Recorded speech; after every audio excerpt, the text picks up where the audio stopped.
Assalamualaikum warahmatullahi wabarakatuh. Perkenalkan saya Muhammad Faikal Farizi, NPM 2308260185. Kali ini saya akan membawakan materi yaitu berjudul pneumonia dari blok respiratory. Sebelum itu saya akan menjelaskan apa itu pneumonia. Pneumonia adalah infeksi pada parenkim paru atau alveoli yang menyebabkan peradangan dan penumpukan cairan. Untuk etiologinya bisa disebabkan oleh mikroorganisme yang paling sering. Yang pertama itu bakteri, itu Streptococcus pneumoniae, kemudian virus berupa influenza atau SARS-CoV-2. Yang terakhir ada jamur berupa pneumocystis jirovecii, itu pada immunocompromised. Kemudian untuk faktor risiko pada pneumonia, yang pertama ada usia, bisa rentan balita dan lansia. Kedua ada merokok.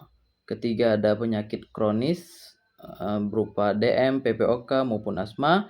Kemudian ada riwayat imunokompromis seperti HIV maupun kanker. Dan yang terakhir ada malnutrisi. Untuk gejalanya, yang pertama ada batuk, berdahak atau kering. Kedua, demam dan menggigil. Ketiga, sesak nafas. Keempat, nyeri dada yang pleuritik. Dan yang terakhir, lemas dan lesu. Untuk patofisiologi dari pneumonia adalah yang pertama, patogen masuk ke saluran pernapasan, kemudian sampai mencapai alveoli.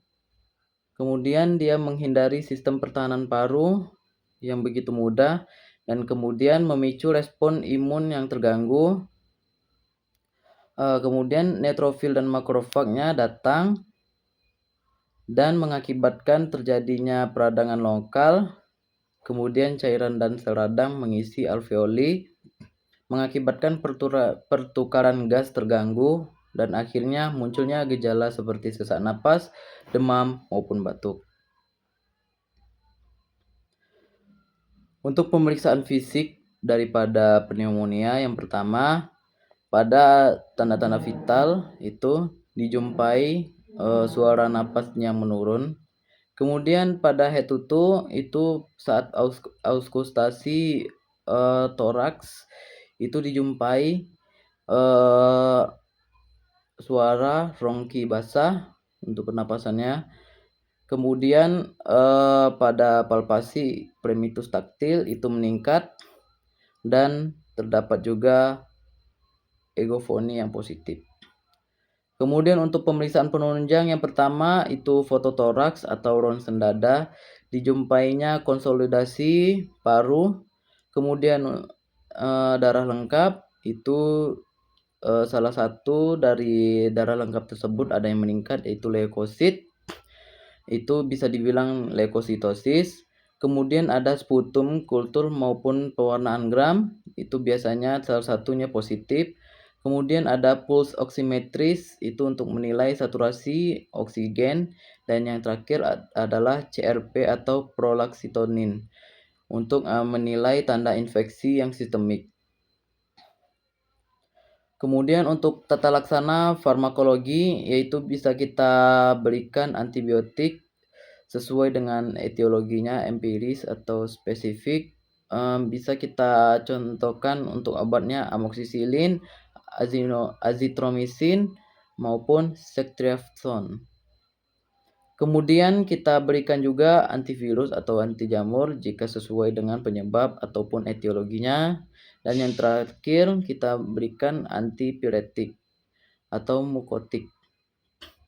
Dan untuk tata laksana non farmakonya itu kita berikan dengan oksigenasi jika terjadi sesak atau hipoksemia, kemudian cairan dan nutrisi yang cukup, fisioterapi dada, kemudian istirahat total atau bed rest.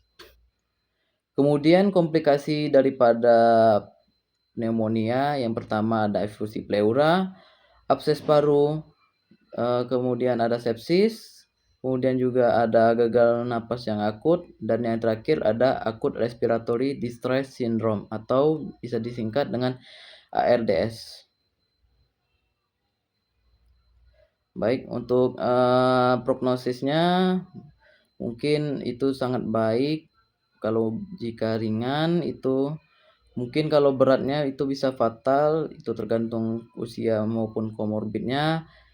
Kemudian ada faktor tertentu itu bisa daripada kecepatan diagnosis maupun terapi.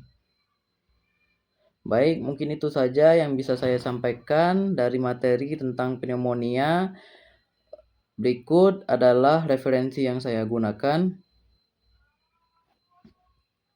Baik, terima kasih untuk yang mendengarkan. Sekian dari saya, kurang lebih saya mohon maaf. Saya akhiri dengan wabillahi taufiq wal hidayah. Wassalamualaikum warahmatullahi wabarakatuh.